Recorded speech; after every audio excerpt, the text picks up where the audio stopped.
we have Atlas Zero in the studio with us right now. We have Dan Stoker. Hello. How are you? We've got Kian Wong. How are you doing? And we've got Mark Kennedy. How are you getting on? So the three of you form Atlas Zero. Tell me a little bit about your beginnings. How did you get together? Well, I suppose me and Dan were mutual friends in college. I played in a band with him when I was about 17, 18. We kind of did a little cover band around the place. And when I came to college, I was introduced to Cian, who was a mutual friend of Dan. And we kind of all had the similar music tastes. And we just decided to put a band together, started rehearsing non-stop. And we've been here doing it ever since. But the main thing there is that we all had similar tastes. And, you know, that for me is the most important thing. Yeah. You know, if you're on the same page, you've a starting point.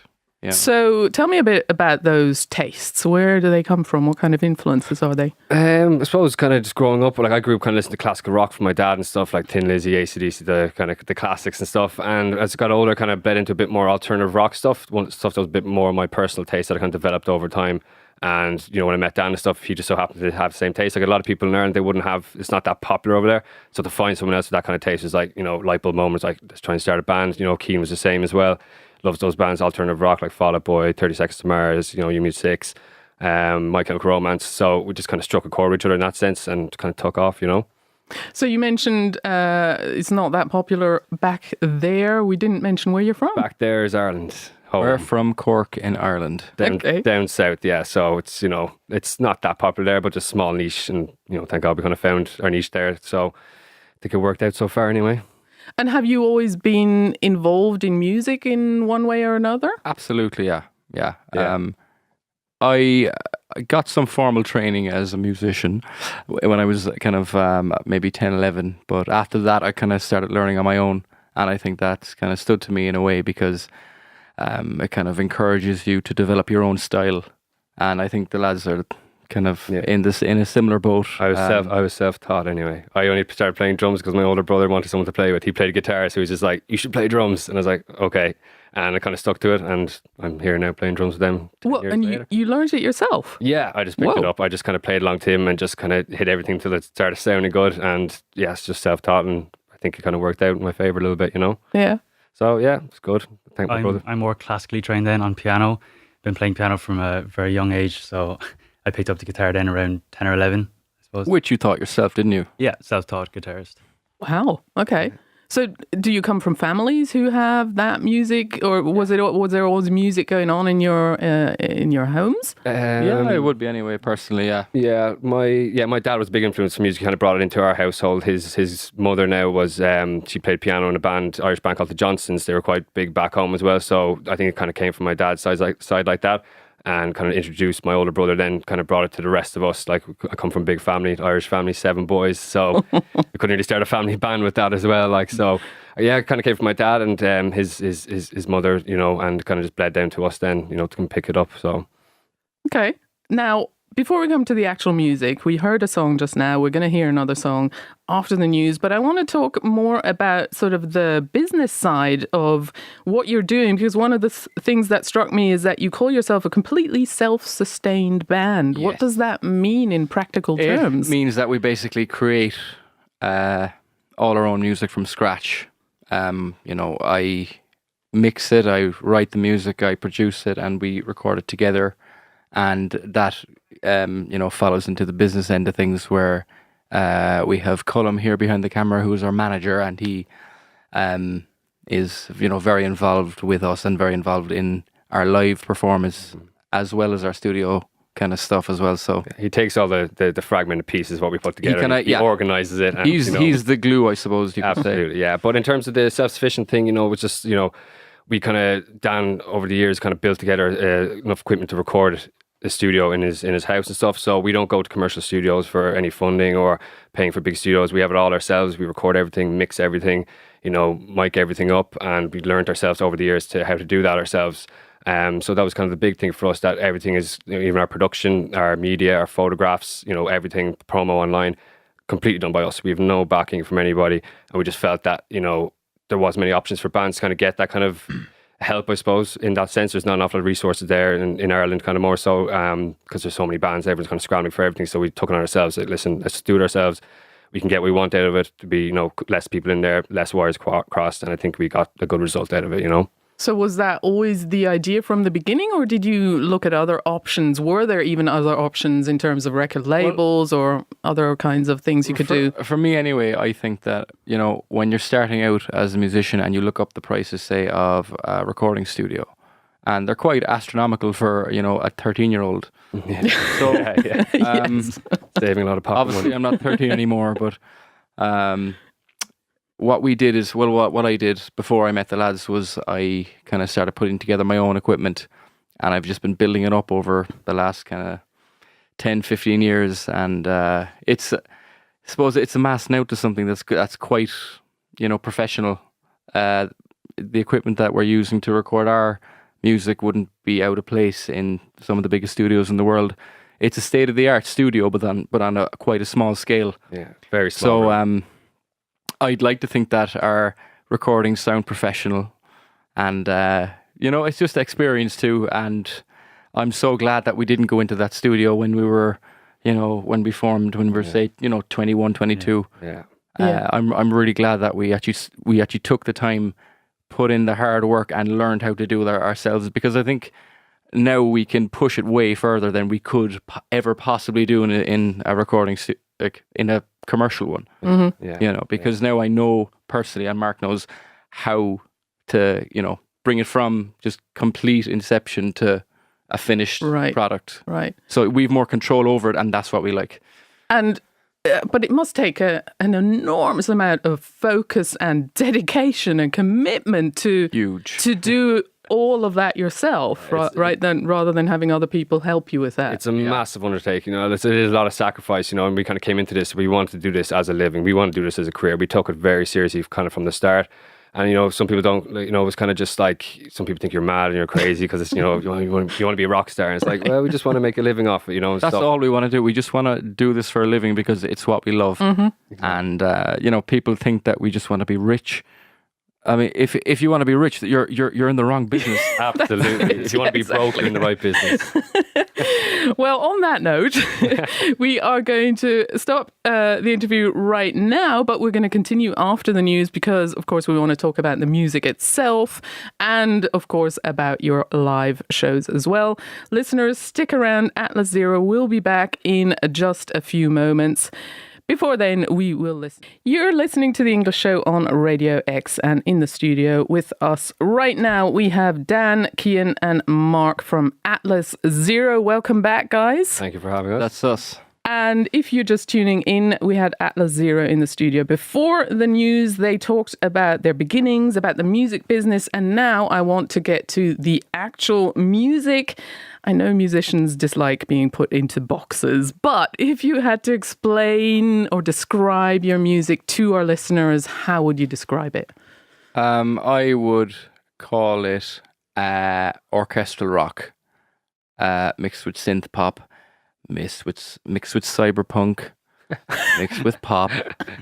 There's something for everybody. Metal. There's something for everybody with it. You know, we really do. I know a lot of bands say this, but we really do range from kind of just acoustic music to all out screaming metal to like Hans Zimmer style, kind of literally to Backstreet Boys. Yeah. So all on kind of one, you know, little package. So it's definitely wrapped in a cinematic kind of feel. You know, if it's near like a score in a movie, you'd see, you know, it's uplifting, I think, and it kind of creates a world of like, that's bigger than the song itself, kind of thing. You know, there's so much stuff going on. There's orchestras in the background. There's catchy melodies, good guitar hooks. You know, just big uplifting choruses. I think there's something for everyone in it.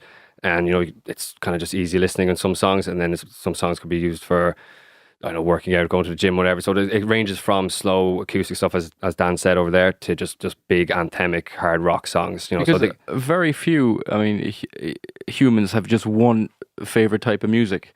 You know, it's usually you like a bit of this, you like a bit of that, and this really is like our combination of our favorite styles.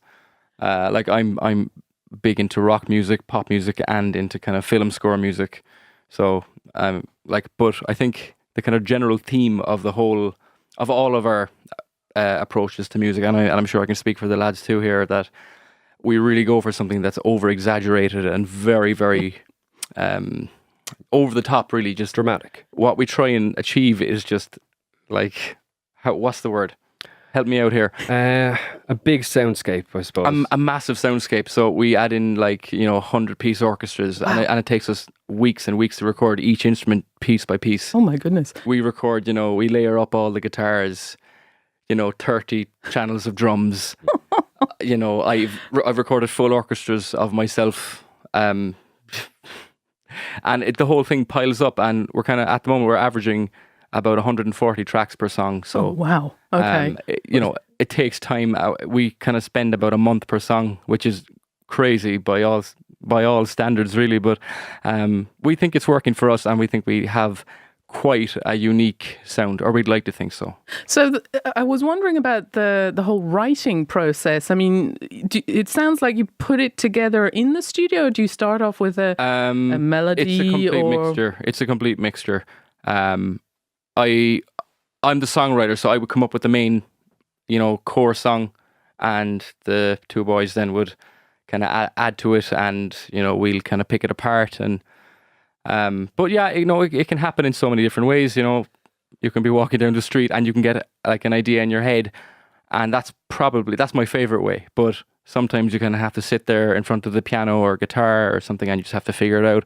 And lately, I've kind of just been sitting behind a computer and clicking in notes and stuff. Mm-hmm. So that's kind of the new kind of virtual, digital way to write music. And I've been kind of trying to embrace that as best I can. And this next song is probably the best example we have of, the digital age in terms of modernizing rock music and combining it with, technology and synthesizers and, EDM music. So. And the song we're going to listen to is from your new album, which is going to come out. No, we're not talking about anything like that yet. Okay, all right. Call that down the line. Okay? All right, okay. So but right now, you do have an EP, right? That came out last year. We have our EP out, and that's available on Spotify, iTunes, all the big streaming sites. So take a look at that if anybody is listening, if anybody's out there. And we will, of course, link to all of these, or to your site and to the music as well from theenglishshow.com. We really appreciate that. Of course. Now, coming to the live aspect, you are doing a mini tour right here in Basel. What can you tell me about that? Yes, we are. We're playing 3 dates so far, confirmed. We're playing on the 26th, 27th and 28th. In O'Neill's Bar, Sticks Bar and Red Rocks consecutively. So the Thursday, Friday, Saturday night, around 10 o'clock if you guys want to come and check it out. So yeah, this is our first time playing in Basel. Really excited to be here to play. I think it gives us something, a different perspective of different music scenes in mainland Europe and stuff. So we've kind of gigged around Ireland and in the UK a bit, and this is our first time being here, so we're really excited to see the reaction and the venues and just see, hopefully people like it over here, And what's the setup going to be? Okay, so our setup is a little bit different. It's nuts. It's nuts, yeah. So it took us quite a long time to kind of hash out the details of it, because it is quite complex, well, for us anyway, starting out, but generally bands back home and stuff, you have your guitar amps, you've got your singer, you've got your drummer, your bass player, you plug in, you play. Yeah, forget all of that. Yeah, so we had to throw all we that don't out do the that. window. So we basically want to take our studio sound, or as close to possible as it, and bring it to the stage to people. We wanted to give them a show on stage, bring that big sound, that not diluted down, not watered down, but exactly the way it was in the studio. So we don't use any real guitar amps, they're digital guitar amplifiers. We use Kempers and Moores and so all that sort of thing. Jargon. So we basically run everything through a laptop, it's all very digital. We have wireless in-ears, and literally trying to bring as much of the elements in the studio to the stage so people can kind of hear it in its entirety. Including that orchestra sound. Yes, exactly. I feel like if we put out an EP, it's our responsibility to recreate that live as best we can. Yeah, I think we've nailed it. We sort of got it. I wouldn't like to, if we are advertising this music, I would like to be able to live up to that. Exactly. Yeah. Like, how are you meant to get it? I can't hire 100-piece orchestra. We can try. You can't? No. Maybe down the line. Go fund me. Yeah, exactly. All right, so that's happening this week, Thursday, Friday, Saturday, right here in Basel. It's going to be a huge show from the sound of it, right? We're hoping. Yes. Massive. It'll be huge. Sound-wise, it's going to be huge. And you said you're starting at 10 p.m.? Around 10 p.m. Around 10 p.m. Okay. Yeah, in all the venues. So should be kind of just enough time when people are drunk enough that will enjoy our music. Okay, listeners, you heard it here. Get out there, get to O'Neill's Bar on Thursday, to Sticks Bar on Friday, and to Red Rocks on Saturday. Listen to these guys, and if you want to get a taste, then we have a song by Atlas Zero coming up. Can you tell me a bit about that one? The song is called Victory Skies. It's not released yet, but we're working on that. This is a song that I think is kind of our future sound. You know, our future recordings, I think, will follow. I would like it to follow on this kind of front. So you're getting exclusive. These guys are getting exclusive. So exciting. We're calling the genre cyberpunk, as mentioned before. I love it.